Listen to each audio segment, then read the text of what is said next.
La tenue d'un forum sécuritaire sur l'Est est souhaitable. Ceci permettrait de mieux diagnostiquer la situation. Une proposition de la notabilité du Nord Kivu, bien accueillie par la société civile locale. Et puis célébration ce 19 juin de la journée mondiale de la drépanocytose, une maladie génétique héréditaire dont l'information et la prise de conscience limiteraient les risques.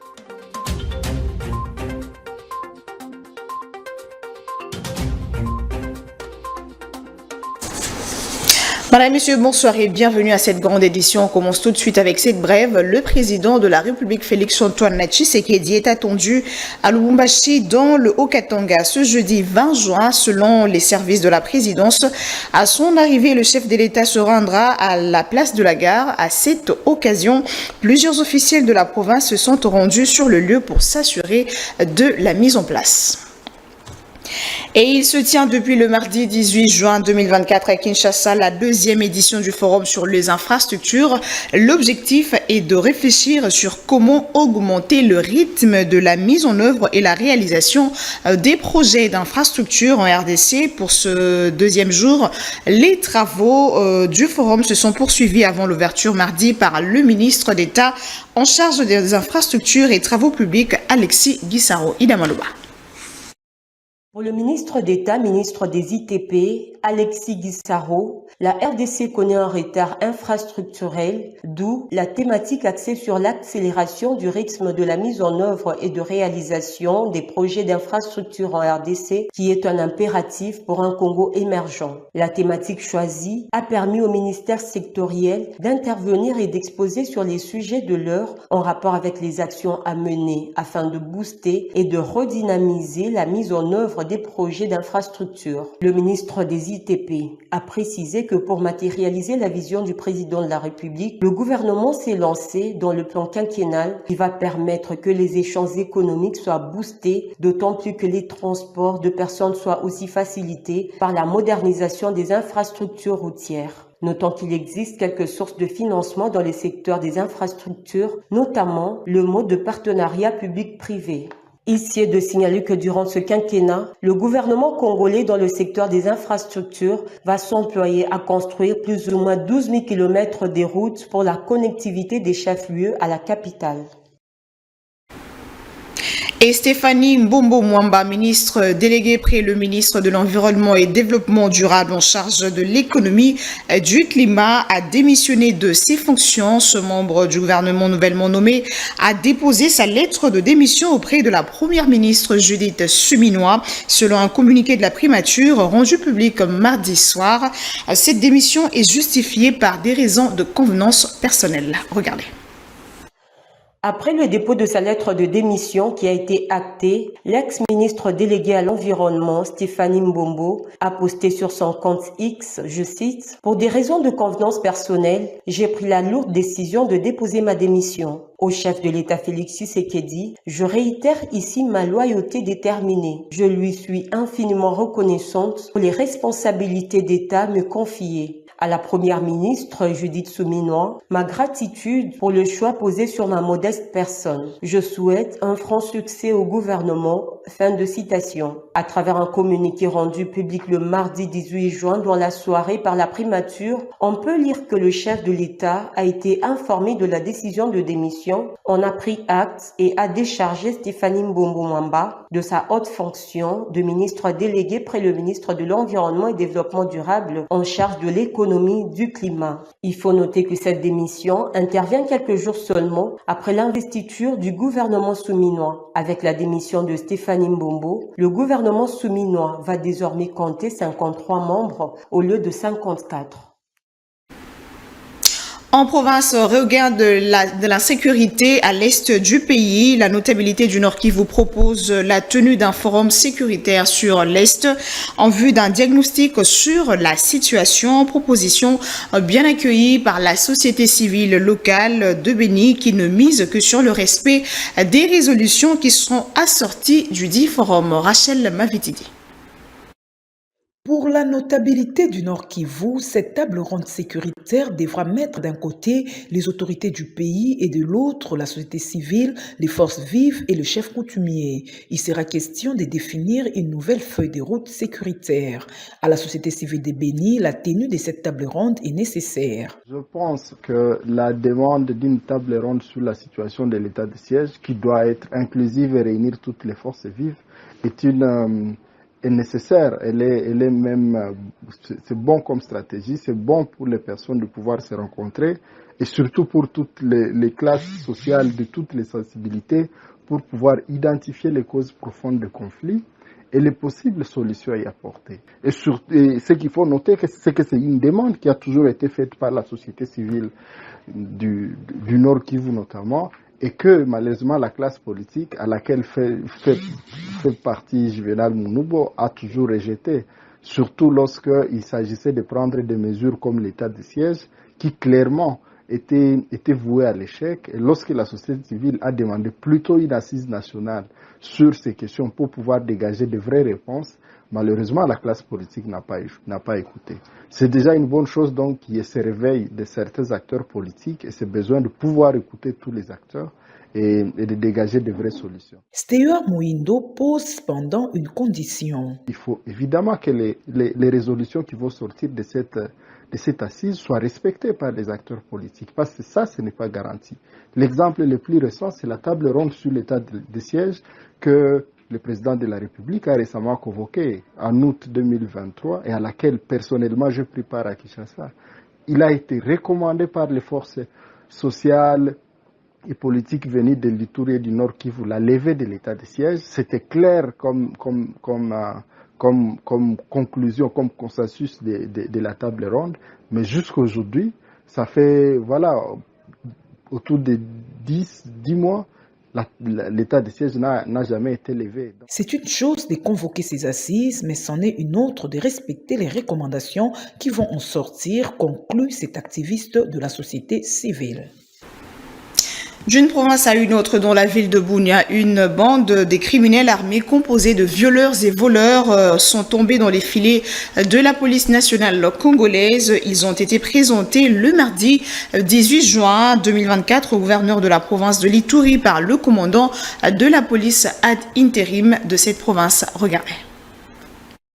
Au total, 35 inciviques repartis dans 4 groupes, parmi lesquels 17 jeunes délinquants appelés Oulor sont tombés dans les filets de la police nationale congolaise. Jadis, auteurs de vols opérant avec les armes blanches et viols causant ainsi les cas d'insécurité dans certains quartiers dans la ville de Bunia, en Ituri, ce bandit dont l'âge varie entre 13 à 23 ans, affirme le commissaire provincial AI de la police nationale congolaise Ituri. Le gouverneur militaire de l'Ituri, le lieutenant-général Luboya Kashamadjoni, a eu de mots juste pour apprécier les travaux abattus et appelle la population à la collaboration. Certaines victimes des biens volés ont manifesté leur satisfaction et reconnaissance à la police. On ne les dira jamais assez au stade actuel où l'Ituri est dans sa phase de stabilisation. Toutes les forces doivent être mises ensemble pour barrer la route à tous les fauteurs du trouble. Telle est la lutte acharnée qu'a menée l'administration militaire dans la sécurisation de la ville et ses environs. Et ceux qui pensent que Kanyama Kasese est un mouroir ou que le service national est un lieu de torture, ils se trompent. Nous sommes engagés dans la lutte contre la criminalité et la délinquance juvénile. C'est la réaction du général Kasongo Kabwik, chef du centre de formation de Kanyama Kasese dans le Holomami face aux accusations faisant état de torture de jeunes envoyés sous sa gestion. Regardez. Lorsque nous venons prendre ceux de l'Équateur, lorsque vous parcourez leurs fiches d'identification, tous ne sont pas originaires de l'Équateur. Lorsque nous prenons ceux du Katanga, tous ne sont pas originaires du Katanga. Kinshasa, la même chose. Ils ne s'attaquent pas à une province de manière exclusive pour que certains disent non, voilà, on est en train de vouloir apurer notre jeunesse. Ça, c'est un discours politicien. Ce n'est pas ça le service national. Je voudrais encore préciser que nous sommes dans la lutte contre la délinquance juvénile, nous sommes dans la lutte contre la criminalité. On n'attend pas que les criminels eux-mêmes viennent ou complètent, donc on doit les traquer. En dehors des délinquants, il y a des jeunes volontaires qui s'adonnent. Ici à l'Équateur, plus de 50% sont des jeunes volontaires qui sont convaincus qu'au service national, il y a un avenir pour les jeunes. C'est pour démentir ceux qui pensent que Kanyamaka c'est un système roi, ou le service national c'est un lieu de torture. Ça, ce sont des discours politiciens. Nous disons aux provinces qui sont en train de tergiverser ou de chercher à politiser la chose. Aujourd'hui, nous allons partout où nous allons, ils font des caprices. Que demain, ils ne se plaignent pas. Lorsque le service aura atteint par exemple 50 000 bâtisseurs, vous vous retrouvez avec votre province, vous n'avez que 300, que vous ne vous plaignez pas. Nous donnons la même chance à toutes les provinces là où nous allons. En santé, l'humanité a célébré ce 19 juin la journée mondiale de la drépanocytose, une maladie génétique héréditaire causée par un gène défectueux. D'après le docteur Chris Loutete, la drépanocytose reste jusque-là incurable. On en parle avec Affermi Vita. Héréditaire qui se retrouve au niveau d'hémoglobine, tel nous dit le docteur Chris Loutete. La drépanocytose est une maladie génétique qui est héréditaire. Cette maladie se retrouve au niveau de l'hémoglobine. Poursuivant son intervention, le docteur Chris Loutete fait savoir que le mode de traitement est plutôt palliatif puisque jusque-là, la maladie n'est pas curable. Cette anémie-là, quand il y a la destruction des globules rouges et tout ce qui va avec, ça fait en sorte qu'il y a diminution de sang. Vous voyez ça? Et avec la diminution de sang, il faut bien sûr faire des transfusions régulières. Donc la transfusion, en ce moment-là, devient un mode de traitement. Ça, c'est déjà la première chose. La deuxième chose, il faut savoir que voilà, la drépanocytose, un drépanocytaire, c'est quelqu'un qui aura souvent une pâleur, une chaleur, une fatigue accrue. Et à une personne comme ça, il faudra souvent donner, bien sûr, des anti-inflammatoires. Mais tous ces traitements ne sont pas un traitement curable. Éviter la drépanocytose est fortement possible, d'où l'appel aux futurs parents de bien se marier. La seule façon d'éviter cette maladie, c'est de bien se marier, de faire une électrophorèse d'hémoglobine avant le mariage pour déterminer son génotype. Si on est AA, on est AS ou on est SS. Découvert en 1910 par Ernest Orangs et James Eric, cette maladie avait pour premier patient Walter Clément Noël, un étudiant d'une vingtaine d'années inscrit en odontologie et originaire de la Grenade dans les Antilles. Ce dernier a suivi le traitement à Chicago. En retournant en province, le gouverneur militaire du Nord Kivu a inauguré le mardi 18 juin une officine pharmaceutique à Goma pour le général-major Peter Chirimwami. Cette initiative est les résultats du partenariat du gouvernorat du Nord Kivu avec une mutuelle de santé de la place. Suivez. L'inauguration de cette officine pharmaceutique est un motif de satisfaction pour le gouverneur militaire du Nord Kivu, qui tient à la concrétisation de la vision du chef de l'État qui met en avant la santé universelle. C'est une satisfaction pour nous d'avoir cette structure parce que nous sommes en partenariat avec Moussanovi et donc comme le chef de l'État veut la santé pour tous et la santé pour tout le monde, nous commençons par l'initiative qui est du gouvernorat en partenariat avec les Moussanovi et donc ça sera une bonne chose et nous encourageons les autres d'avoir la même initiative pour la santé pour tous. La directrice générale de la mutuelle du Nord Kivu n'a pas manqué de mettre en exergue les particularités de la pharmacie qui vient de voir le jour. La particularité de cette pharmacie, premièrement, c'est une pharmacie qui appartient à une mutuelle. Les mutuelles ont des difficultés avec leurs membres parce que très souvent il y a des ruptures des médicaments dans des hôpitaux. Et là, les membres se retrouvent avec des ordonnances et ils ne savent pas où se procurer des médicaments. Et là, pour nous, c'est une très grande réalisation parce qu'au moins nos membres qui sont à Goma n'auront plus de difficultés à s'en procurer. Normalement, dans la pharmacie, il doit y avoir un pharmacien qui, non seulement il va servir des médicaments aux malades, mais il doit aussi prodiguer des conseils. Nous avons mis cela. Les habitants de Goma ont salué l'ouverture de la pharmacie Notre Vie qui pourra répondre aux besoins des petits peuples dans la procuration des produits pharmaceutiques.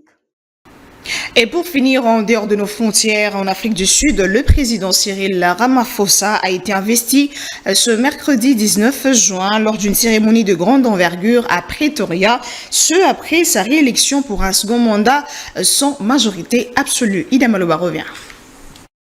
C'est le jour J pour Cyril Ramaphosa. Le candidat à sa propre succession, réélu pour un second mandat sans majorité absolue en Afrique du Sud, a prêté serment ce mercredi au siège du gouvernement devant le président de la Cour constitutionnelle, les membres du Parlement ainsi que les rois traditionnels des différentes ethnies du pays. Dans la capitale, à Pretoria, la cérémonie formelle d'investiture a été marquée par 21 coups de canon et un survol de l'armée de l'air. Pour cette cérémonie d'envergure, une vingtaine de chefs d'État et de gouvernement étaient présents. Les représentants des partis politiques, des syndicats, de la société civile et les chefs religieux ont également été conviés. Président de l'ANC, parti au pouvoir en Afrique du Sud depuis la fin de l'apartheid, Cyril Ramaphosa est devenu président de la République pour la première fois après la démission de Jacob Zuma en février 2018. Il a été réélu pour 5 ans par l'Assemblée nationale la semaine dernière après les élections législatives du 29 mai dernier.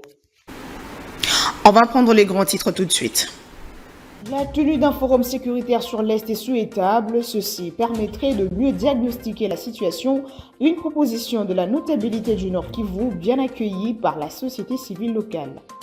Et puis célébration ce 19 juin de la journée mondiale de la drépanocytose, une maladie génétique héréditaire dont l'information et la prise de conscience limiteraient les risques.